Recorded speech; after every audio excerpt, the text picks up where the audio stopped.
Assalamualaikum warahmatullahi wabarakatuh. Selamat pagi anak-anak. Ibu harap kalian dalam keadaan baik-baik saja dan dalam keadaan sehat walafiat tentunya. Hari ini bertemu lagi dengan Ibu dalam pembelajaran PPKN. Ibu harap kalian dapat mengikuti pembelajaran hari ini dan tetap semangat meskipun pembelajaran masih tetap dilakukan secara online atau daring di rumah. Tetap menjaga kesehatan, tetap berada di rumah, tidak keluar rumah apabila tidak ada kepentingan yang mendadak. Ingat pesan Ibu yaitu 3M, menjaga jarak, mencuci tangan, dan memakai masker. Tetap semangat dan tetap di rumah melakukan pembelajaran di rumah. Untuk materi yang sekarang, Ibu akan menyampaikan tentang kebangkitan nasional. Tetapi sebelum ke materi, alangkah baiknya pembelajaran hari ini kita mulai dengan berdoa terlebih dahulu supaya pembelajaran hari ini dapat berjalan dengan baik dan materi yang Ibu sampaikan dapat kalian pahami dan dapat kalian mengerti. Untuk berdoa, mulai.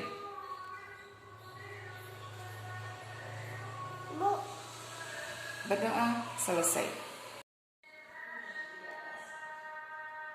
Materi yang sekarang akan Ibu sampaikan yaitu kebangkitan nasional dalam perjuangan kemerdekaan. Dalam bab ini ada 3 pokok pembahasan yang akan Ibu sampaikan, yaitu tentang makna kebangkitan nasional dalam perjuangan kemerdekaan, arti penting kebangkitan nasional dalam perjuangan kemerdekaan, dan yang ketiga, peran tokoh kebangkitan nasional dalam perjuangan kemerdekaan Indonesia. Kemudian, tujuan pembelajaran yang ada di dalam bab kebangkitan nasional dalam perjuangan kemerdekaan, yaitu tujuan pembelajaran yang pertama yaitu mensyukuri nilai dan semangat kebangkitan nasional 1948 dalam perjuangan kemerdekaan Indonesia secara tulus. Yang kedua, bertanggung jawab terhadap makna dan arti penting kebangkitan nasional 1948 dalam perjuangan kemerdekaan Republik Indonesia. Yang ketiga, memprediksi makna dan arti penting kebangkitan nasional 1908 dalam perjuangan kemerdekaan. Yang ketiga, menyaji hasil penalaran tentang peran kejuangan tokoh kebangkitan nasional 1908 dalam perjuangan kemerdekaan. Makna kebangkitan nasional dalam perjuangan kemerdekaan diawali dengan adanya pidato Presiden Soekarno, yaitu Tuhan tidak merubah nasib suatu bangsa sebelum bangsa itu merubah nasibnya. Dari pidato presiden tersebut dapat dipahami bahwa suatu bangsa tidak akan berubah manakala bangsa tersebut tidak mau mengubah dirinya sendiri. Berawal dari pidato presiden tersebut, para pemuda kemudian mendirikan berbagai organisasi kepemudaan. Organisasi yang pertama yang dibentuk oleh para Budi Utomo. Organisasi Budi Utomo berdiri pada tanggal 20 Mei 1908. Organisasi ini merupakan organisasi pergerakan nasional pertama di Indonesia. Ini atas inisiatif dari Dr. Wahidin Sudirohusodo yang bertujuan memajukan derajat bangsa. Tokoh organisasi ini ada 4, yaitu Sutomo sebagai ketua, M. Sulaiman sebagai sekretaris 1, Suwarno sebagai sekretaris 2, M. Gunawan sebagai bendahara, dan R. Angkasa sebagai komisaris. Budi Utomo berasal dari istilah budi yang berarti perangai atau tabiat, dan utomo yang berarti baik atau luhur. Jadi, makna Budi Utomo yaitu perkumpulan yang akan mencapai suatu tujuan yang didasarkan pada keluhuran budi atau kebaikan tabiat. Organisasi Budi Utomo bersifat sosial, ekonomi, dan budaya yang ingin memajukan pengajaran dan kebudayaan dalam berbagai bidang. Beberapa usaha yang dilakukan untuk mencapai tujuan organisasi Budi Utomo yaitu yang pertama, mengembangkan sistem pengajaran dengan hal yang dicita-citakan oleh Dr. Wahidin. Yang kedua, mengembangkan pertanian, peternakan, dan perdagangan.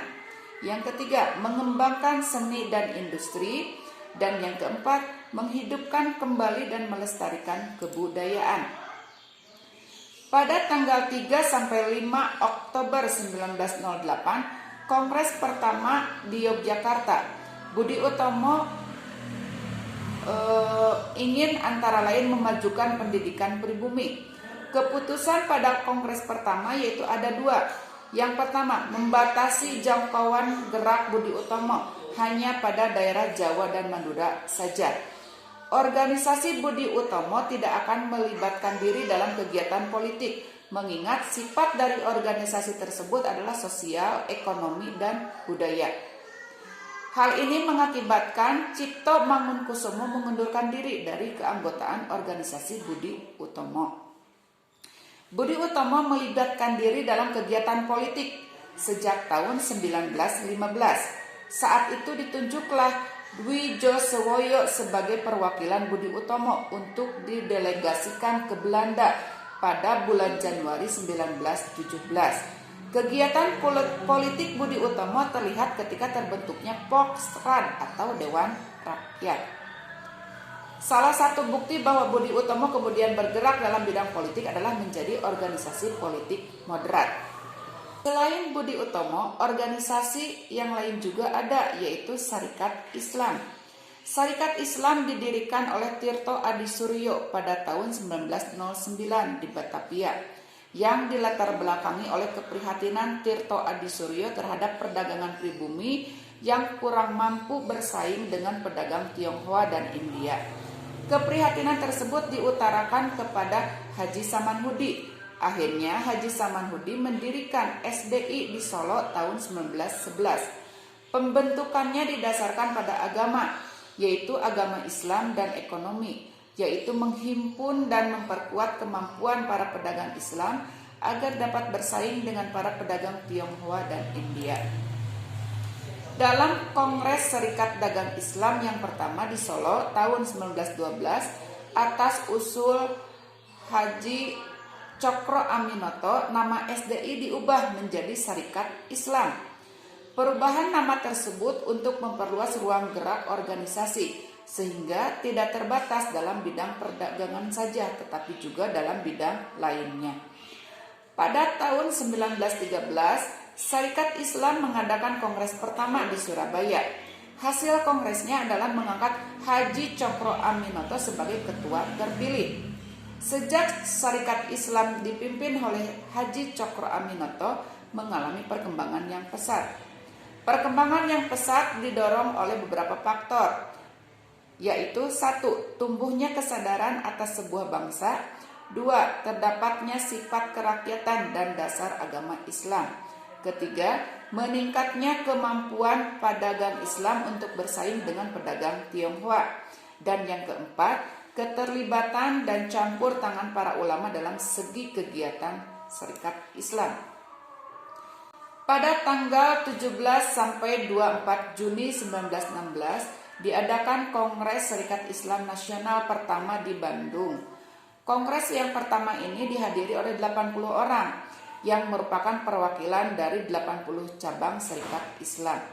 Haji Cokro Aminoto yang memimpin Kongres Nasional pertama menetapkan cita-cita Sarekat Islam, yaitu membentuk suatu bangsa bagi penduduk Indonesia, yaitu artinya perlu dibentuknya pemerintahan sendiri bagi rakyat Indonesia. Pada tanggal 20 sampai 27 Oktober 1917 berlangsung Kongres kedua di Jakarta. Pada kongres tersebut, Sarekat Islam sepakat untuk melangsungkan niat politiknya, yaitu merebut kemerdekaan dengan dibentuk Zeltbestur atau pemerintahan sendiri. Pada tanggal 29 September 6 Oktober 1918 terlaksana Kongres Nasional ketiga di Surabaya. Seluruh anggota Sarekat Islam sepakat untuk menolak segala bentuk kebijakan yang berpihak pada kaum kapitalis. Pada tanggal 26 Oktober sampai 2 November 1919 terlaksana Kongres Nasional keempat di Surabaya. Diraih kesepakatan bahwa fokus Sarekat Islam lebih mengarah pada pergerakan perlawanan untuk menentang kelas-kelas sosial yang ada dalam masyarakat. Selain Budi Utomo, Serikat Islam, ada juga organisasi lainnya yaitu Indis Partij. Indis Partij didirikan di Bandung pada tanggal 25 Desember 1912 oleh 3 serangkai yaitu Dowes Dekker, Dr. Cipto Mangunkusumo, dan Suwardi Suryaningrat. Tujuan utama dari Indis Partij adalah meningkatkan jiwa nasionalisme untuk memajukan tanah air berlandaskan jiwa nasional dan mempersiapkan kehidupan rakyat yang bebas merdeka. Indis Partij kemudian mendapat dukungan dari rakyat Indonesia. Indis Partij mendapat dukungan dari Abdul Muiz, pemimpin Serikat Islam cabang Bandung. Indis Partij merupakan organisasi yang ingin adanya kerjasama antara orang Indonesia dan Bumi Putra. Untuk mencapai tujuan dari Indis Partij terdapat beberapa upaya yang dilakukan oleh 3 serangkai antara lain. Pertama, menyerapkan cita-cita nasional. 2, memberantas kesombongan dalam pergaulan baik di bidang pemerintahan maupun masyarakat. Ketiga, memberantas berbagai usaha yang membangkitkan kebencian antar agama. Keempat, memperbesar pengaruh Rohingya di pemerintahan. Yang kelima, berusaha mendapatkan hak bagi semua orang Hindia. Yang keenam, dalam pengajaran harus bertujuan bagi kepentingan ekonomi Hindia dan memperkuat mereka yang ekonomi lemah. Untuk materi yang sekarang Ibu cukupkan sekian. Wassalamualaikum warahmatullahi wabarakatuh.